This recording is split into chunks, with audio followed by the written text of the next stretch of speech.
OBC मराठाचा वाद होतोय का असा प्रश्न निर्माण झाला। त्या संदर्भातल्या टॉप 9 काही बातम्या बघूयात। पंकजा मुंडेंचं मुख्यमंत्री आणि दोन्ही उपमुख्यमंत्र्यांना लक्ष्मण हाकेंच्या उपोषणाबाबत पत्र।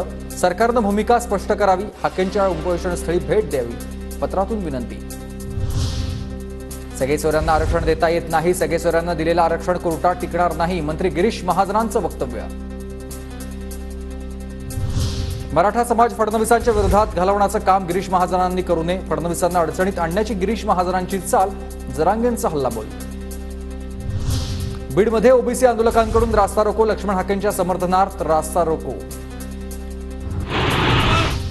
आमचं भांडण सरकारशी आहे, मी राजकारणात येणार नाही, पण सरकारनं आरक्षण दिलं नाही तर राज्यात 288 जागा आम्ही लढणार, जरांगेंचा इशारा।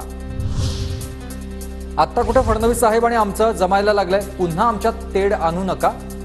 गिरीश महाजनांनीच फडणवीसांना अडचणीत आणण्याची नवी चाल आखलेली आहे, जरांगेंची ही गिरीश महाजनांवर टीका आहे। मराठा समाजाला ओबीसीतून आरक्षण नको या मागणीसाठी लक्ष्मण हाकेंचं उपोषण सुरू आहे, तर उपोषणाचा आजचा 7वा दिवस।